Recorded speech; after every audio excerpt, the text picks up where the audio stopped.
My wife Well, there's a woman on video has a already. trial Go to in you, New go take York. video, It's supposed to be in come back July, in. just got moved to October.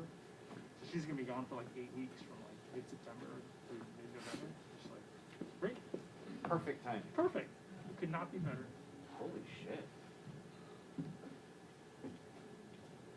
Does her firm put her like in corporate housing while that's going on, or how do they do that? It's up to her where she wants to stay, so. She'll probably stay at a hotel. If I get those points. I was gonna, you get those points. Hell yeah. How do you get them? 8 weeks? Well, with my wife, it's, you know, community property. Community property. Oh, we'll see when she wants to take a girls' trip, how that goes. Yeah, well.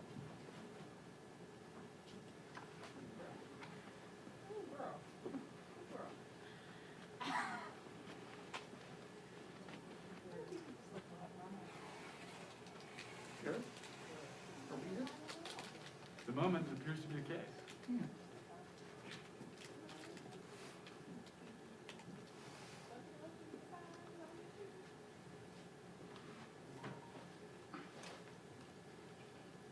I hope I get my question in.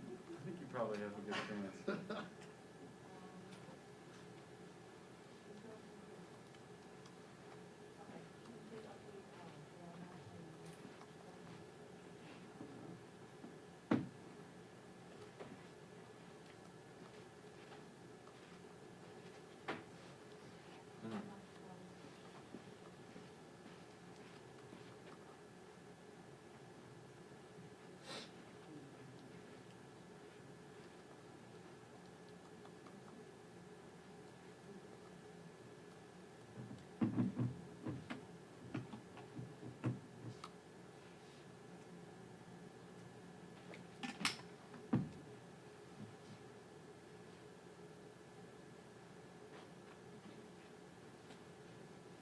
When's the next time you have to do penance and go to the White House?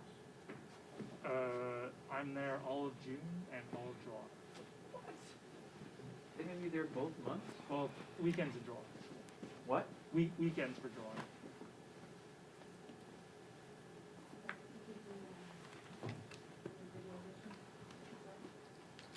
What does your wife's work look like on weekends in July? Will she just be able, it'll be okay? Yeah, it should be okay. It'll probably be fine because it means they'll be off during the week when there's no Yeah. camp. Yeah, And so we right, don't have no to worry camp. about it. Yeah, oh, that reminds me, the IRS just announced yesterday that businesses can, they can stop they can halt the pre-tax deduction for childcare. Did I you saw see that. that? They announced it Yeah, yeah. yesterday. So in fact, that's something I have to do immediately after the news conference is call Getty and tell them to stop. Because Yeah. we're in trouble. They've already, and according to the IRS rules, if you've already contributed to that account, you can't get that back. There's no back fees. Yours? I mean, I figured there's gonna be some way to use it in the fall. But yeah, I guess it knows. Even if you pay a babysitter, though, you can use it. Well, no, you can't just pay a babysitter. Yeah, if you get a receipt for it, yeah. Yeah, if they're a registered, if they have a tax ID or social security. No, I don't think you need, Take well, advantage of I think you could just use a all the social security. technological. Maybe, but then you have to fill out. Meanwhile, I'm papers here to as like their a employees. science We've done that experiment. before. It's Like, a how pain in many the days ass. can we send Garrett to the middle before he gets COVID? You were brave enough to risk air travel, dude. I give you props. It was been a long drive back from Texas. Supposed to get a what? An au pair, My mom's yeah? in Oklahoma. so that'll more than cover it, if that happens. From Wuhan? Yeah, straight from Wuhan. Probably the safest place in the world right now. Yeah, exactly, Wuhan. It's a haul, man. Yeah, it's 2 days. And I'm no longer young enough to make that into a fun drive. When I moved to DC, I drove from Dallas. And it took 2 days. But it was 12-hour Yeah. brutal. Where'd you stop? I stopped in Nashville, and then I actually stopped. I could have finished it, but I stopped in Richmond the night before and stayed with a friend of mine so that I could arrive fresh because I had to do all the move-in stuff. Usually it's, I don't, honestly, I know where it is on the Straight up 95 the whole way. Straight up. I didn't stop except for like Really? How long did it take? That's brutal. We stopped in, These took me 6 hours to drive to college, so that's like, that's my normal area. Gotcha. Yeah, my home to college drive was 4 hours, so I was spoiled. I don't know, I didn't realize how Well, so I'll be able to tell you, driving was until I was here. yeah, so if you're gonna be all I'm Really? gonna do. You don't wanna drive more than an hour? No, It's a completely different. I was amazed. I lived in New York for a few years after college. I was amazed at how many, like, full-grown, fully functional adults didn't have driver's license. So they just never learned how to drive. Because why would you? Yeah, that's just weird. So like growing up in Miami, it was like, Too low. I think I stopped outside of Roanoke. I had 4 hours. Yeah. On the first trip. I did one other trip back. Yeah, that's a haul. 40 is pretty dull.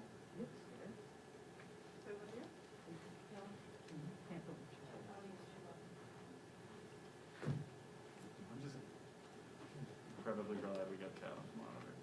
It's gonna make this so much better.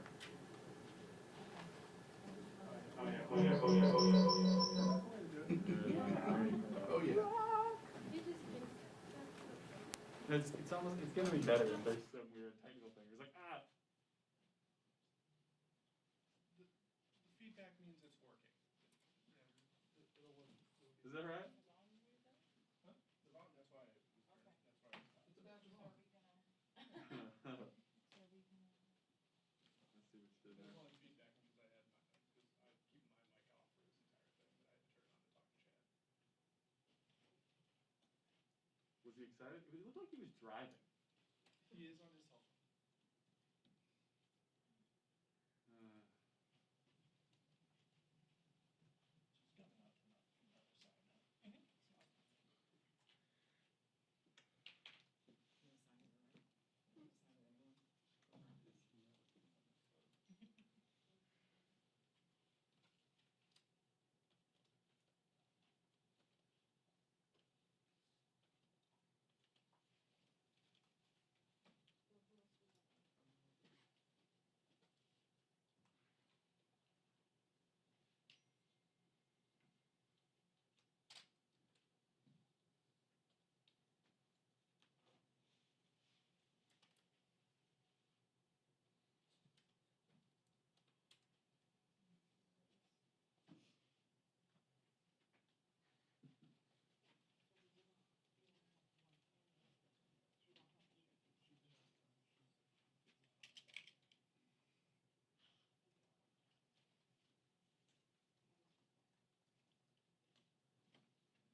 Taylor, are you gonna give us some kind of heads up? Yes, ideally I'll be able to give you a 2-minute heads up. Thank you. We usually give us 2 minutes, more than usual. Hey, how are you? Thanks. Better to ask. I don't want to assume. It's the same thing every week. I realize that, but how about I just ask to be sure? Sure you don't mind, right? I don't mind.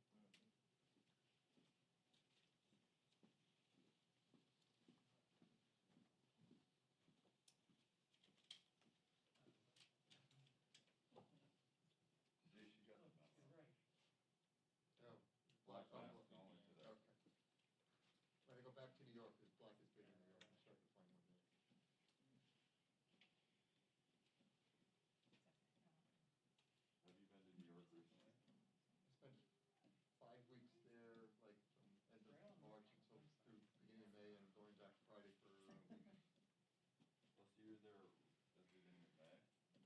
just the first few days.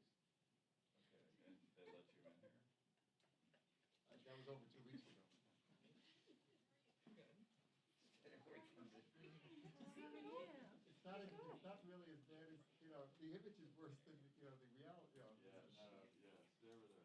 Okay, fine.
Good morning, everyone. Thank you for being here.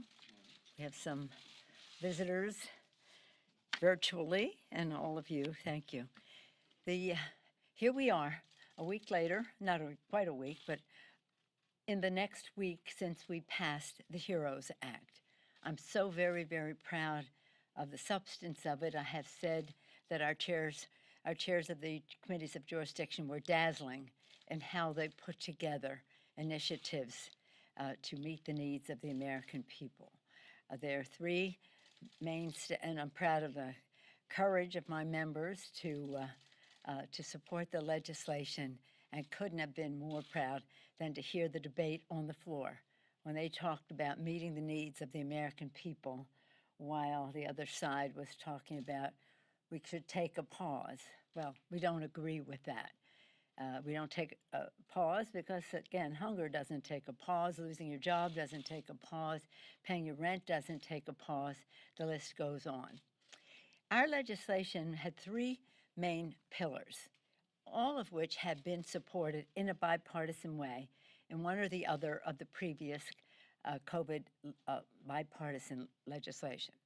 First, honor our heroes, our heroes, our heroes, our heroes, our healthcare providers, our first responders, police, fire, emergency services, our sanitation workers, food providers, our teachers, our teachers, our teachers, transit workers, did I say? The list goes on. In many cases, these people are risking their lives to save other people's lives, and now they may lose their jobs. So this support for state and local, tribal and territorial governments is about honoring our heroes by enabling them to keep their jobs, to help save lives, and very importantly, to meet the needs of the American people. Secondly, we have open our economy. Everybody wants to do that. There's no question about that. And to do so, we have to have testing, tracing, treatment, and isolation if necessary. And that is the science of it all. Let us go forth in a very healthy way in order to open our economy, which we all want to do. Until we do, the third pillar addresses putting money in the pockets of the American people, whether it's unemployment insurance, direct payments, helping with rental and mortgage issues. The issue I want to focus on this morning, hunger, the SNAP issue, food stamps and food security issues that Republicans seem not to want to support, and the like, putting money in the pockets of the American people. There are a few issues that we could not resolve in previous legislation, but they will be addressed as we go forward. One is, again, the SNAP issue. Hunger in America, in the best of times, is a challenge. In the worst of times, which hopefully there's nothing that gets worse than this, we really need to feed the American people. The lines are long in communities to get to food banks. People who never thought they'd ever go to a food bank are now at the mercy of the food bank running out of food. In addition to which, the food issue, the SNAP issue, the food stamps are a stimulus to the economy. More on that in a moment. So we have the post office, we have food stamps, we have election assistance, and we have OSHA. All of the issues that I talked about relate to the good health and well-being of the American people. If there's one word that is a common denominator, one aspect that is a common denominator of everything we've talked about, it's about health. Our healthcare workers and all who are there to save the lives and keep the American people healthy. Our testing to open the economy is about health, the good health of the American people.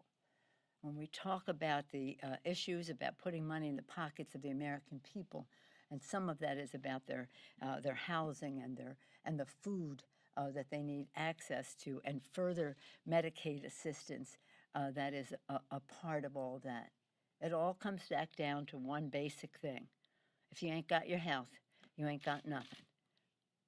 My mother used to say that, but not in those words. Much more lovely, more religiously, shall we say.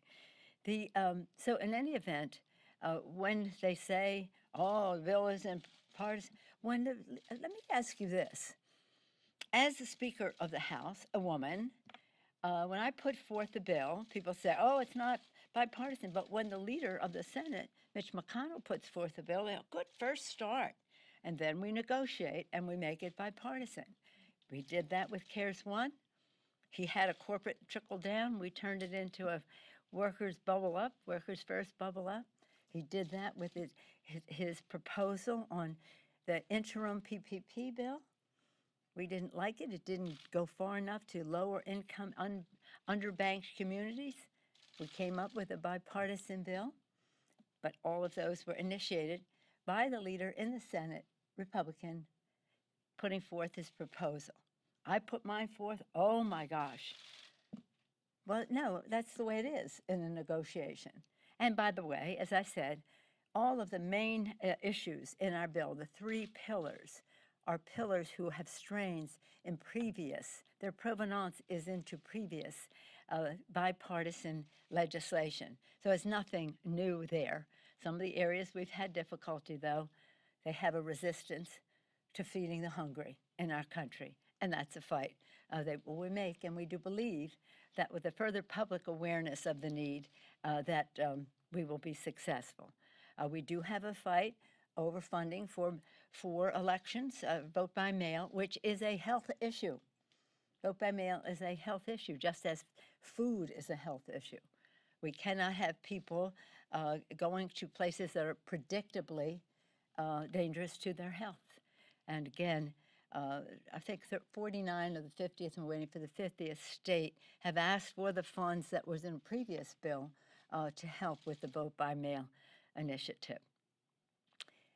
OSHA, a standard for protection of workers and employers and customers, very important, and we hope that in light of everything that is happening now, the Republicans will see the light of the importance of having worker protection. Safety in the workplace, again, in the best of times, is essential. In these times, absolutely a matter of life and death. And then a post office. Do you know that last year, over 1 billion, more like 1.25 billion packages of medicine were mailed out to the American people, that 90% of veterans get their medicines through the mail? So much else as well to keep people in their homes and packages delivered at this very difficult time. So that is a health issue as well. So with all of that, we're very pleased at where we are. It's lean, it's disciplined, it's focused on the health and well-being of the American people. It is a way to open up our economy based on science, a real path with a plan, a vision, goals, timetable, milestones, benchmarks to get the job done. And all of this excellently done by our chairs of the committee. So I couldn't be prouder, and we're here to make the discussion, and we have no lines drawn in the sand. Let us just proceed as we proceeded when they put their Republican-only plans forward. We didn't even make a comment about that. Then it was open for debate, and I hope that that will be the case, not because of anything here. This is the least important of it all, but because of the needs of the American people, their lives, their livelihood, and indeed, the life of our democracy. With that, I'd be pleased to take any questions, and I understand that Sarah Ferris of Politico is first up, remotely, virtually.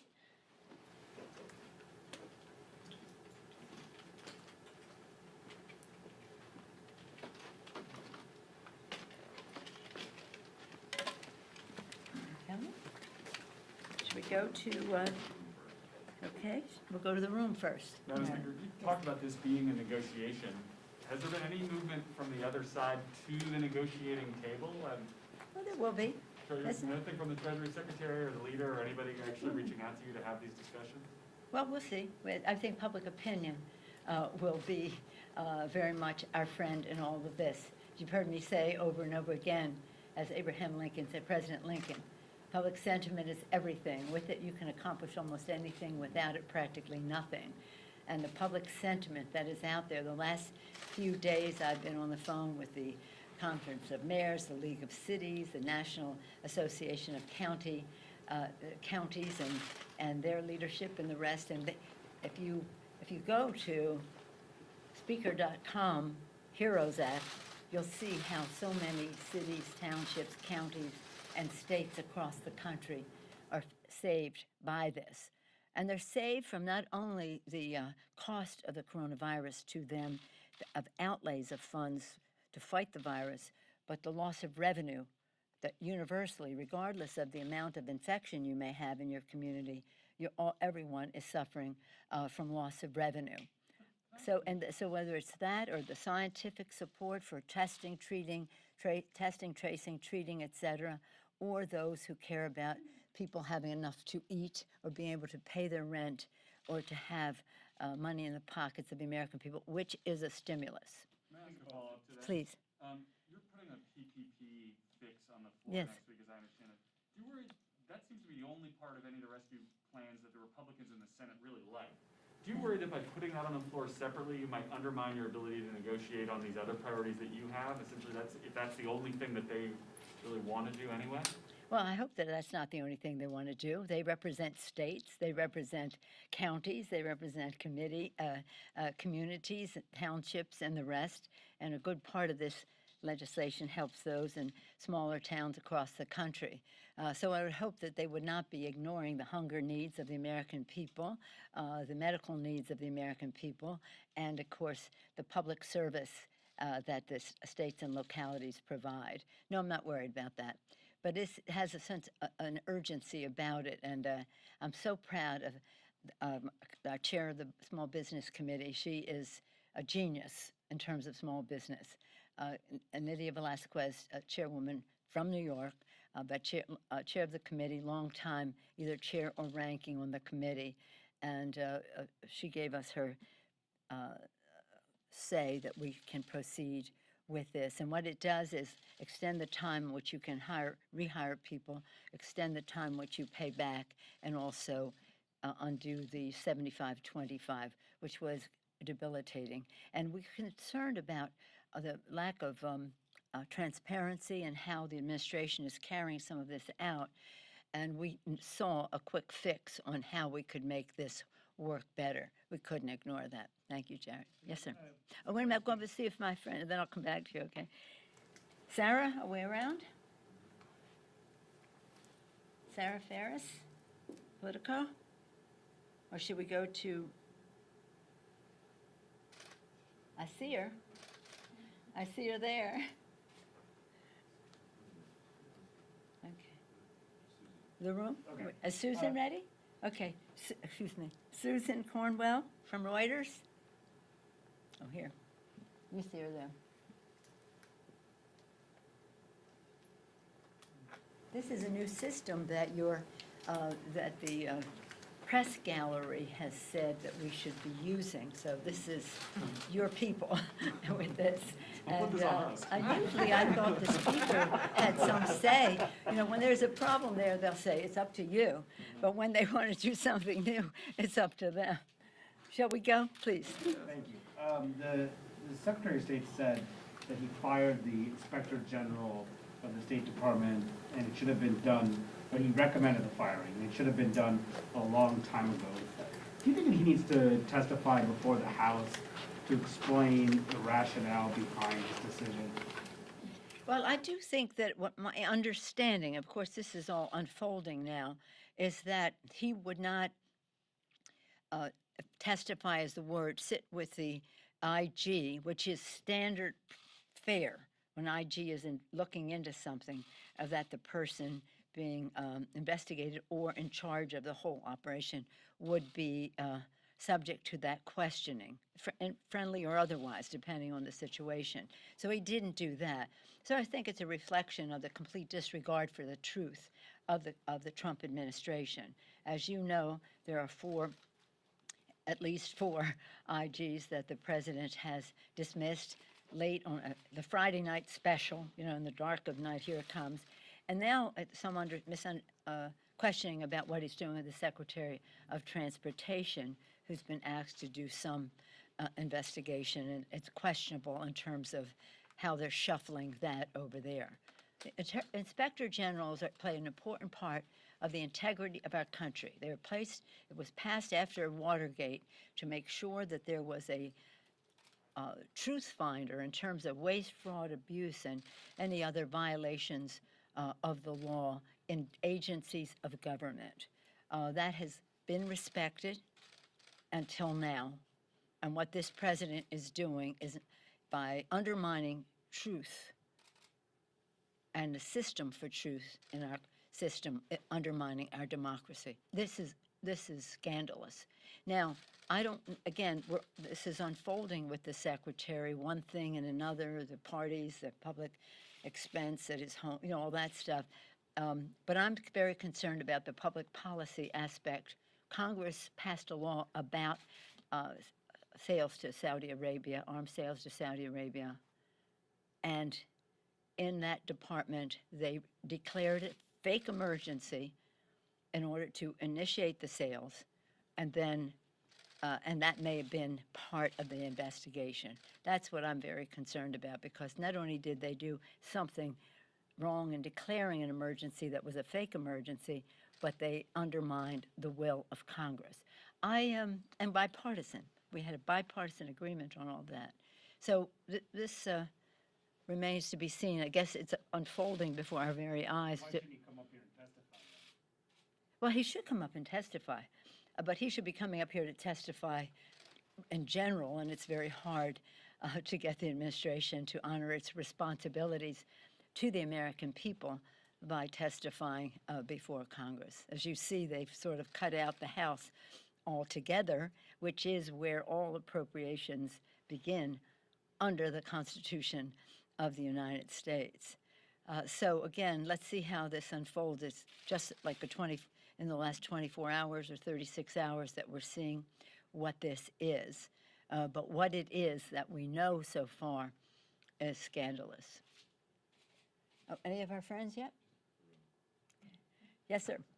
Thank you. On a different topic, and because you brought it up on Twitter again today, is it appropriate for the president to accuse a TV host of murder on Twitter? I'm sorry, to do what? To accuse a TV host of murder on Twitter? I'm This is sorry, the I'm Joe not understanding. Scarborough. What did he do? This is the Joe Scarborough issue. He tweeted last Tuesday that he wondered if he'd gotten away with murder. He retweeted this morning about Psycho, as he calls him, Psycho Joe. Oh, you're talking about Joe Scarborough? Yes. Is it appropriate for the president to do that on Twitter, or to do that in general? You're asking me about the appropriateness of the actions of this president of the United States? So completely inappropriate in so many ways that it's almost a given. It's like a child who comes in with mud on their pants or something. That's the way it is. They're outside playing. That's what he comes in with doggy do on his shoes, and everybody who works with him has that on their shoes too for a very long time to come. So I don't know. I hear doctors talk to me about saying, what's the matter with him? The things he says are so inappropriate for a president of the United States. The comments he makes about women. So inappropriate. So no, I don't think it's appropriate. But again, there's a market for it, obviously, and that's what he plays to. There's a word somebody used to me. They said you would understand it better if you knew what a confabulator is. Confabulator is. Look up the word confabulator. Somebody just really doesn't even know what the truth is and just says anything. And because he says it, then he believes it. But this, you know what? Forget about him. This is about how we go forward to help save lives, save the livelihood of our people by saving our economy, and how we prepare ourselves to go into the future in a very positive way. It's just something that is in our midst that we have to deal with, and we would hope that the American people would see very clearly, whatever they think of him, love him or not, love yourself. vote for your interests, because if you're a person who's lost your job through no fault of your own, this HEROES bill, this HEROES Act, this bill's for you.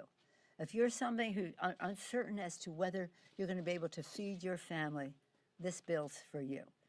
If you have uncertainty about the fear that you might contract or be infected by this virus, or that you could carry it home to your children or to your parents, older parents, this bill's for you. And if you are a public employee working to save lives, a police officer, firefighter, transit worker, teacher, anybody in the public sector who meets the needs of the American people, your job is in doubt unless this bill passes. This bill is for you. So again, with all due respect to your question and all due respect to the office of president, what's important is where we can come together as we go forward, setting aside for a moment how we got here, but nonetheless diligent about how we humbly find our common ground to get the job done, as we have done in the past 4 bipartisan bills. Anybody? No? No? Okay. Yes, ma'am. Given what you just said about the president and his administration, how are you confident that you are going to be able to come together? The two of you have been exchanging pretty strong criticism in the last few days. How does that help negotiating another deal? Well, I didn't say anything about the president. I gave him a dose of his own medicine. He's called women one thing or another over time, and I thought he thinks that passes off as humor in certain cultures, and I thought that was what that was. And I was only quoting what doctors had said about him, so I was being factual in a very sympathetic way. I said he's our president. We don't want our president taking something that could be dangerous, as the scientists have said it could be. If he takes offense at that, well, I could take offense at a lot of things, but they don't really mean that much to me. But again, a dose of his own medicine. Yes, sir.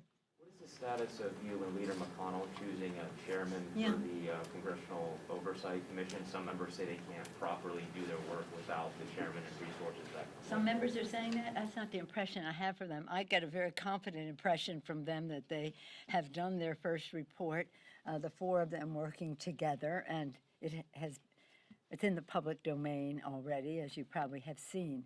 But we are exchanging names, and I'm optimistic and hopeful that we should be able to find someone that meets the test, who's not, shall we say, on the board of one thing or another as we go forward. Yes, ma'am. I was just going to ask about that, but separately, more broadly on the oversight issue, you brought up the number of IGs. It sounds like the acting IG at Transportation was also relieved of his job. I just wonder, as the administration continues to stonewall your oversight efforts on the House side, what is your appetite for a subpoena fight, or to get into a fight to compel the appearance of some officials like Secretary Pompeo? Well, I think the case is very clear that the president is afraid of the truth. He and his administration are afraid of the truth. We must insist upon the truth. And there's the Congress, there's the courts, and there's the court of public opinion. And I think that from what I'm hearing from people all over the country, it's amazing, the legal experts, the jurists, the academics, the former law enforcement, and the rest, they think that this is so a bridge too far, almost unlike some of what has gone before in terms of undermining our democracy. We are in court on subpoenas now and awaiting court decisions. But when the court is a court that is appointed by the person that you are seeking a subpoena on, you don't know what the outcome may be. Prayerfully that it would be to honor the beautiful genius of our Constitution, a system of checks and balances where we have separate but equal separation of power, one branch of government, a check on the other. But one or the other is appointed by the third branch, is appointed by the second branch, then we'll just have to see how that turns out. So it is, I don't think, one thing I do think that we should be able to do in a future Congress, and this would apply to Democratic or Republican presidents, that's not the point, is that I don't believe that a president should be able to fire a public official who's investigating him or her.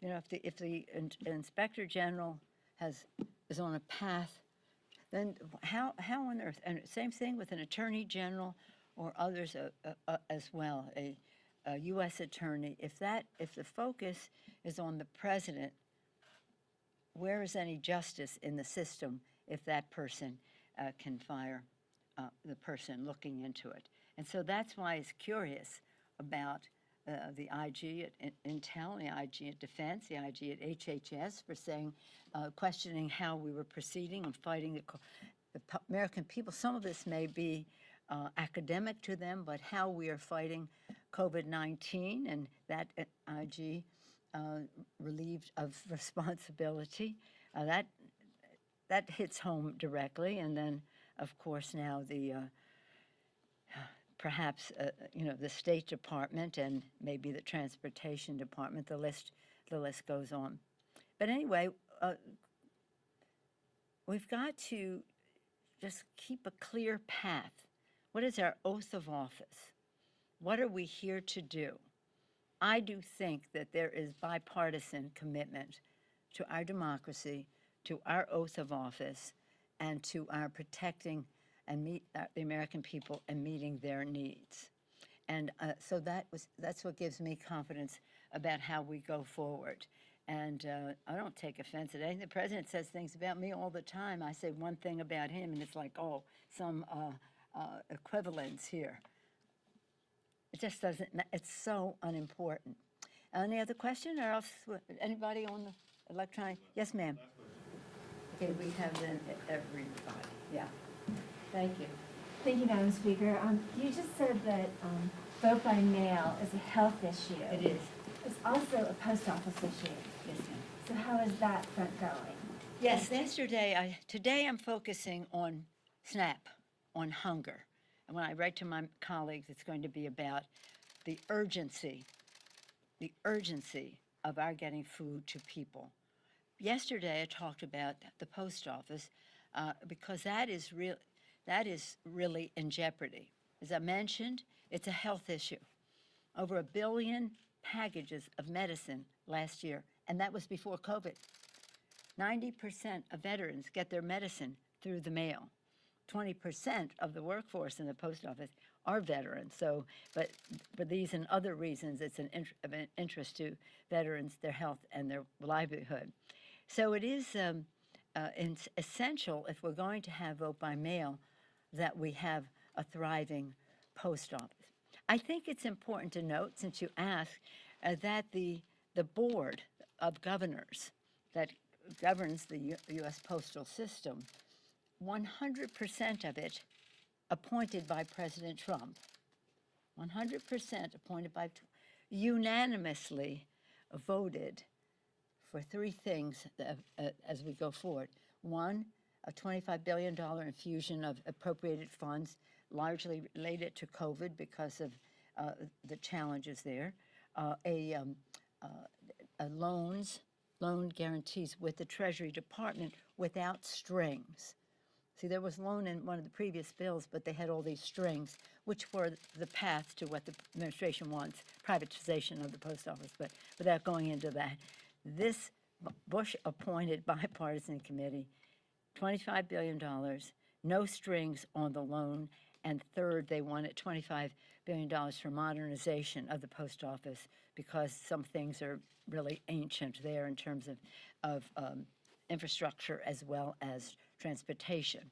That third one, we're going to save for our infrastructure bill, which will be coming soon. But the first two, we do have the first two recommendations of the Trump-appointed Board of Governors of the U.S. Postal System are in our legislation and are directly related to the health of the American people, the health of our voting system, the census, so many of the things that are happening now, as well as, again, to keep people out of voting lines and people out of voting places, but voting more in a more healthy way from home. So, but the postal system, they do better than anybody. They have over 90, 92, 94, depending on the rating, approval rating in the country. So what we're getting is a big support for the postal system, a small price to pay in a $3 trillion bill to facilitate all kinds of things. People buying things by mail now because of on the internet and receiving them by mail. The health issues first and foremost, voting, census, the stimulus, the checks that are coming for the bill, some of them checks in the mail, all of it stimulus to the economy. So viva the postal system. I can't get over the fact that they're over 90% positive rating. I believe it because I'm a big believer. Almost any Saturday you'll find me at the post office trying to mail something to my grandchildren. So thank you all very much. I'll see you tomorrow. We'll be here back around the same time tomorrow. Yes, we have some other things to share with you tomorrow. Thank you so much. Thank you.